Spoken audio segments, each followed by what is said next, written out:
The antiseptic scent burned my nostrils as I stared at the positive pregnancy test. My third in 24 hours. 6 weeks along. Just enough time for morning sickness to confirm what these pink lines were telling me. My hands trembled as I remembered last night, the gunshot echoing through the restaurant parking lot, Marcus straightening his Italian silk tie as a man lay bleeding at his feet. I'd been so blind, so stupidly in love with a man whose last name should have been warning enough. The Rossi family controlled half of Chicago's underworld, and I'd been serving wine to their heir for months before he asked me out, never once mentioning the family business. His charm had been intoxicating, those dark eyes watching me across crowded rooms, his quiet intensity when we were alone. That night I'd followed him outside, hoping to surprise him with news of the baby. Instead, I witnessed an execution. Disrespect has consequences, he'd told the pleading man calmly before nodding to his bodyguard. I'd hidden behind a dumpster, hand pressed against my mouth to stifle my scream, watching the man I loved reveal his true nature. By dawn, I'd emptied my modest bank account and packed everything I owned into my beat-up Honda. No forwarding address, no goodbye note, just gone, like smoke dissipating in cold air. My hands gripped the steering wheel so tightly my knuckles turned white, as Chicago's skyline disappeared in my rearview mirror. Morning sickness forced me to pull over every 40 miles or so, my body heaving on the roadside as trucks thundered past. Between bouts of nausea, I drove 18 hours straight, stopping only for gas paid in cash, too terrified to sleep. Marcus had resources, connections. How long before he noticed I was gone? Would he even care enough to look? I chose Tennessee because my mother had once mentioned distant relatives there, people we'd never met but who might throw off anyone searching my background. The small town of Oak Ridge welcomed me without questions. Just another young woman starting over, one of many passing through on their way to somewhere else. Finding work wasn't hard with my experience. The Bluebird Diner hired me the same day I arrived. Just passing through? The owner, Betty, had asked, eyeing my exhausted face with motherly concern. I nodded, forcing a smile, knowing I couldn't stay anywhere too long. But first I needed money, rest, a plan. The one-bedroom apartment I found above the hardware store was barely habitable. Water stains on the ceiling, ancient appliances, a persistent smell of mildew. Still, it was mine, paid 3 months in advance with cash. No credit check, no references. The landlord pocketed the money without asking questions, handing me a single key attached to a faded plastic keychain. Nights were the hardest, lying awake listening to every creak and footstep, wondering if this would be the night he found me. Days blurred into weeks as my body changed, the small bump growing more noticeable despite loose-fitting uniforms. Regular customers at the diner started giving me knowing looks, but no one asked direct questions. Betty squeezed my shoulder one morning after catching me throwing up in the back alley. "My sister runs the women's clinic on Maple Street," she said, sliding a business card across the counter. No paperwork required. Dr. Helen Rivera became my lifeline, checking my progress off the books in exchange for cleaning her office after hours. "No father in the picture?" she asked during my first visit, eyes sharp but kind. "He died," I lied, the words sticking in my throat. In my mind, the man I loved had died the moment I saw the real him. Dr. Rivera nodded, not believing me but not pressing either. My plan developed slowly. Give birth anonymously. No hospital records. Nothing that could be traced. I'd need to disappear again afterward. Maybe head west to California, or north to Canada. Somewhere Marcus would never think to look. The pregnancy progressed normally, despite my constant stress and minimal prenatal care. I felt the first kicks while serving breakfast to a pair of truckers, nearly dropping a plate of pancakes from the shock of tiny feet pressing against my ribs. Strange things started happening around my 5th month. My chronically late rent check was marked paid when I knew I was short. The rusty refrigerator was mysteriously replaced while I was at work, grocery bags appearing outside my door when funds ran low. I suspected Betty at first, but she denied involvement with genuine confusion. The diner's customers had started leaving bigger tips. Older women pressed home-cooked meals into my hands. A local seamstress gifted me maternity clothes, left over from her daughter. The kindness of strangers became my safety net, but it also terrified me. Visibility meant vulnerability. Each person who noticed me was another potential link back to Chicago, to him. Still, I couldn't refuse help when my body grew heavier, movements more labored. By my 7th month, I'd saved enough to rent a cabin outside town, more isolated but safer for my plans. The owner, an elderly widow named Martha, reduced the rent when she saw my condition, insisting the fresh air would be good for the baby. My due date approached with ominous speed. I prepared meticulously, packed hospital bag hidden in my car trunk, false ID secured through connections Dr. Rivera discreetly provided, route map to a small county hospital 2 towns over where no one would know me. Each night I practiced breathing exercises alone in my cabin, one hand on my swollen belly, whispering promises to my unborn child. "It'll be just us, baby," I murmured into the darkness. "I'll keep you safe, no matter what it takes." I woke to a sharp pain rippling across my abdomen and sheets soaked with fluid. My water had broken 3 weeks early, the pain already coming in waves that left me breathless and clinging to the headboard. The clock read 3:17 a.m. when I stumbled to my car, tossing the pre-packed hospital bag onto the passenger seat. Rain pounded against the windshield, turning country roads into treacherous rivers of mud as another contraction gripped me. Each bump in the road sent shockwaves through my body as I white-knuckled the steering wheel, counting seconds between contractions that were already too close together. The baby was coming fast, too fast for a first-time mother. Lightning illuminated the county hospital sign just as another contraction hit, so powerful I nearly crashed into a parked ambulance. A nurse rushing through the rain helped me inside, my legs barely supporting my weight. "ID and insurance?" the intake nurse asked mechanically. I handed over my false driver's license with shaking hands, giving the rehearsed story about passing through town. Husband deployed overseas. The labor progressed with brutal efficiency, my body seemingly determined to expel this child as quickly as possible. The nurses exchanged concerned glances at my rising blood pressure, the monitors beeping growing more insistent. "We need to prep for an emergency C-section," the doctor announced after 36 hours of fruitless labor. "The baby's heart rate is dropping, and you're not progressing." Terror gripped me stronger than any contraction. Surgery meant records, anesthesia, vulnerability. The operating room was blindingly bright, the surgical team moving with practiced precision around my trembling body. "Count backward from 10, the anesthesiologist instructed, placing a mask over my face. I woke to the sound of infant cries, my body numb from chest to toes. "A healthy baby girl," the nurse announced, placing a swaddled bundle against my chest. Dark wisps of hair peeked from beneath a pink cap. His hair. Recovery was a haze of pain medication and hourly vital checks, my daughter sleeping peacefully in the bassinet beside my bed. We would leave tomorrow, disappear again before anyone could ask too many questions. The night nurse had just finished checking my incision when I heard a sharp knock at the door. "Come in," I called softly, expecting another hospital staff member with discharge papers or care instructions. The door swung open, and time stopped. Framed in the doorway stood Marcus Rossi, his broad shoulders filling the space, dark eyes moving from me to the newborn with cold calculation. "Hello, Arya," he said, my real name sounding foreign after months of living as someone else. "Did you really think you could hide from me?" My arms instinctively tightened around my daughter as every drop of blood drained from my face. "How?" was all I could manage, the single word catching in my throat like glass. "I never lost you," he replied, moving into the room with predatory grace. 2 men in dark suits appeared in the hallway behind him, blocking any potential escape. "Did you think I wouldn't notice when the woman carrying my child disappeared?" His gaze dropped to the bundle in my arms, something possessive and fierce flashing across his face. 7 pounds, 4 ounces, 20 inches long. "A daughter," he recited, each fact falling like a hammer blow. "She's not yours," I lied desperately, clutching her tighter. "I was seeing someone else before I left. She's his." Marcus moved closer, his cologne, expensive and familiar, making my heart race with unwanted memories. 7 months ago, you were in my bed every night, he said softly, his voice dropping to a dangerous whisper. "You belong to me, Arya. And now, so does she." He reached out, and I flinched, but his hand merely brushed a strand of hair from my face with deceptive gentleness. "You stole from me," he continued. "Not money or jewels, but something far more valuable. My blood, my legacy." My daughter stirred, her tiny face scrunching up before relaxing again into sleep. I watched in horror as something like tenderness flickered across Marcus's hardened features. "What do you want?" I whispered, tears spilling down my cheeks. "It's simple," he replied, sitting on the edge of my bed, making the mattress dip under his weight.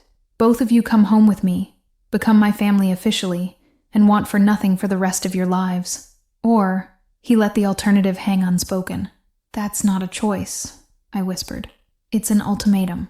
Marcus's expression remained impassive, but something flickered in his eyes. Not remorse, but perhaps awareness of what he was demanding. Life is full of those, he responded, checking his platinum watch. You have until morning to decide. By then, all record of your stay here will be erased. Arya Mitchell died in a car accident 6 hours ago. Very tragic. A nurse passed by the door, glancing in before quickly averting her eyes and hurrying away. The entire hospital staff had clearly been warned to stay away. Please, I begged. We're nobody to you. Just let us go. But you are everything to me, he answered, rising from the bed. His hand gently touched our daughter's head. I'll be back at dawn. Think carefully about her future, Arya. The world I offer has its dangers, but the alternatives are far worse. The drive to Chicago stretched for hours, my body still aching from surgery as I sat stiffly in the leather back seat of Marcus's SUV. The motorcade, 3 identical black vehicles with tinted windows, moved like a presidential procession. My daughter slept peacefully in a car seat that hadn't been there when I fled Chicago months ago. Highest safety rating available, Marcus had explained while securing her with practiced hands, as if he'd rehearsed the motion countless times. Exhaustion eventually overcame my determination to stay alert, and I drifted in and out of consciousness, waking once to find Marcus holding our daughter, whispering to her in Italian while she stared up at him with unfocused eyes. The Rossi estate loomed ahead as we passed through wrought iron gates emblazoned with the family crest. Security cameras tracked our approach, while armed men patrolled the perimeter of sprawling grounds that resembled a fortress more than a home. The mansion itself was imposing, stone and marble rising 3 stories, with windows like watching eyes, and a facade that spoke of old money and older power. A dozen security personnel materialized as our convoy stopped at the grand entrance. "Welcome home," Marcus said, helping me from the car with surprising gentleness, one arm supporting my weight, while the other cradled our daughter. The words felt like a prison sentence delivered in velvet tones. An elegant woman in her 60s waited in the grand foyer, her silver-streaked dark hair swept into an immaculate updo.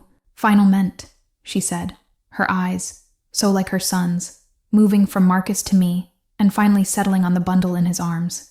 "Mother, this is Arya," Marcus introduced formally.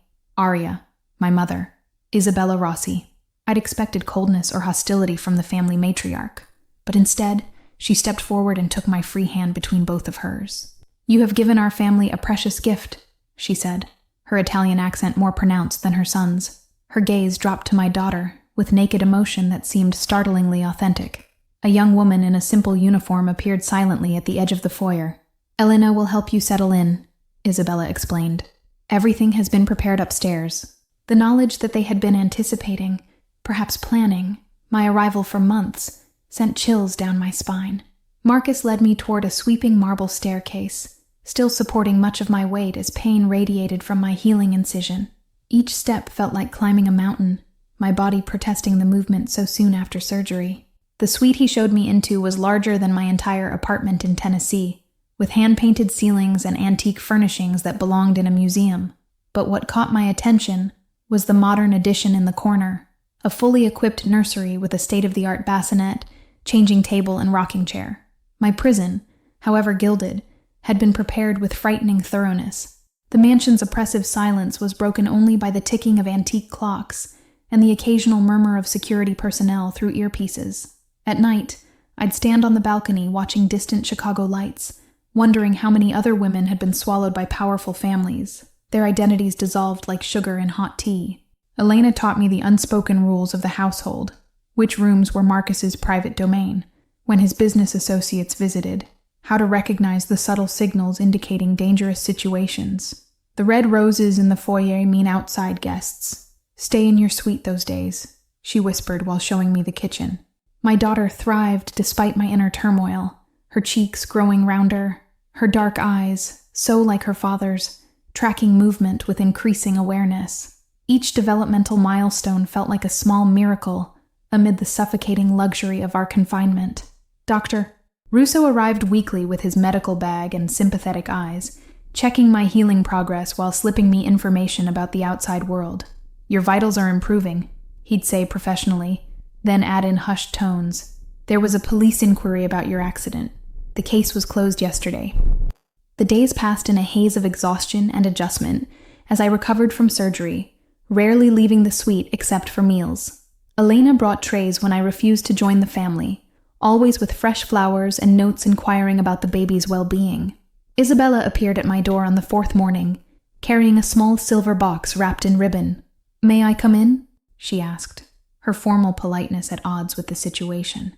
I nodded, shifting my daughter against my shoulder. "This is for the little one," she said, presenting the package. Inside was a delicate silver bracelet with protective charms dangling from the links. "Each Rossi child receives one at birth. The charms are blessed by our family priest." Her weathered fingers traced the metalwork with unexpected tenderness. "I was 19 when I came to this country as Antonio's bride," she confided, surprising me with this glimpse into her past. "I had met him only twice before our wedding." "It was arranged?" I asked, understanding dawning as she nodded. "I did not love him then," Isabella admitted. "That came later, with time and understanding of the man beneath the dangerous exterior."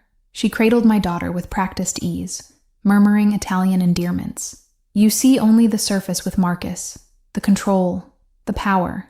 I see what lies beneath, the fear of losing what he loves. I found an unlikely confidant in James, the head of security, whose quiet professionalism masked a surprising compassion. He appeared beside me during my tentative explorations of the grounds, keeping a respectful distance while ensuring I wasn't followed by the other guards. "You're the only one he's ever brought home," James commented one afternoon, as I walked the perimeter path. 7 years I've worked for Mr. Rossi, and you're the first woman to stay longer than a weekend." He showed me the blind spots in the estate's surveillance system, a grove of apple trees visible from my bedroom window, a section of garden wall that couldn't be seen from any camera. "Just information," he said with meaningful emphasis. "Everyone should know their surroundings." The family physician, Dr. Russo, became another unexpected source of support during his weekly visits to check my healing incision. "The baby needs fresh air," he announced loudly for the benefit of listening ears, then whispered, "There's a farmer's market in town every Saturday. Security is lighter then." Most surprising were the moments with Marcus himself, glimpses of a different man than the one I'd fled from. I discovered him in the nursery at dawn, holding our daughter against his chest while reviewing business documents. His deep voice softened as he explained commodity markets to the sleeping infant.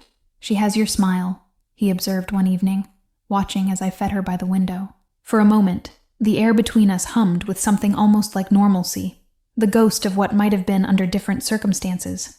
The library became my sanctuary, 3 floors of leather-bound volumes where security maintained a discreet distance.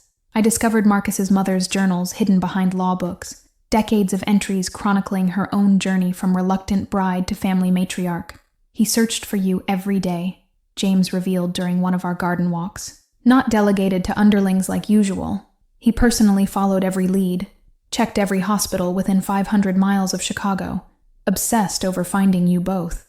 At night, I'd sometimes hear low arguments in Italian between Marcus and his mother, her voice insistent, his defensive. "She needs time," Isabella would say, not knowing I understood enough Italian to follow. "You cannot force the heart to surrender." The estate's elderly gardener, Paolo, slipped me a prepaid phone one morning while showing me the greenhouse orchids. "For emergencies," he mumbled, pressing it into my palm with gnarled fingers. My granddaughter escaped a similar situation. I couldn't help her then. 3 weeks into my captivity, Elena delivered a large white box to my suite. "From Mr. Rossi," she explained, avoiding my eyes as she placed it on the bed. Inside lay an ivory silk wedding gown, simple yet unmistakably expensive. A note in Marcus's precise handwriting accompanied it. "Saturday, family chapel, small ceremony as promised. No question, no proposal. Just another decision made without my input or consent." I stood at the window clutching the note, rage building like a physical force. Below in the garden, workers were arranging flowers and setting up chairs around the small stone chapel, where I was expected to pledge myself to a man who collected people like possessions. "Beautiful, isn't it?" Isabella's voice startled me from the doorway. I selected it myself. "Thought you'd prefer something understated." Her eyes registered my expression, and her face softened with understanding. "He's always been like this," she sighed, joining me at the window. "Taking control as an act of love, never understanding how it suffocates the very thing he claims to cherish."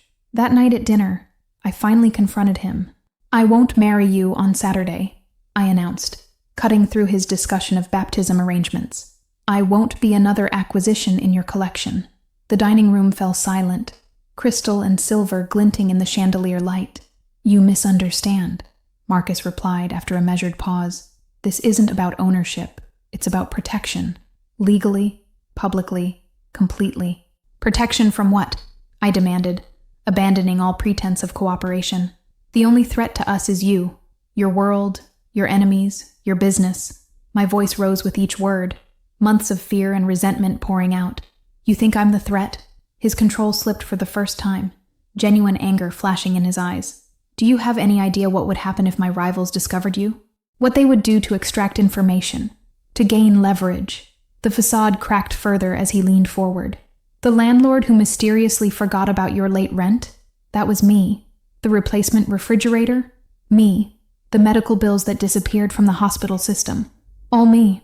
I stared at him, speechless as realization dawned.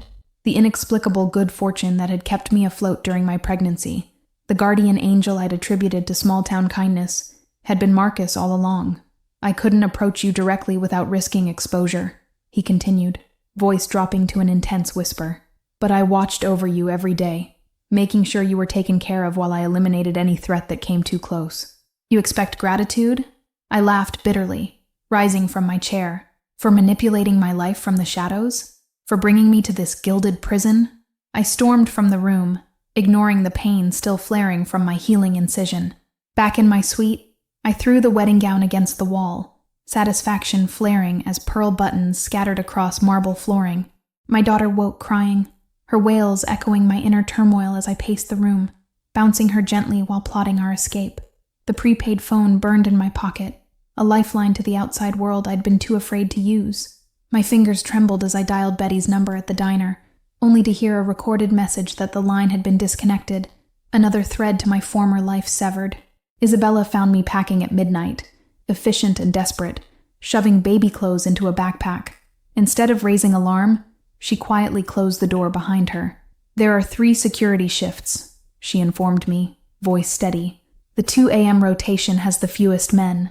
James appeared before dawn, his expression grim as he handed me car keys. "Southeast exit, 10 minutes during shift change. I can give you 20 minutes before I have to report the breach." His loyalty to Marcus apparently had limits I hadn't anticipated.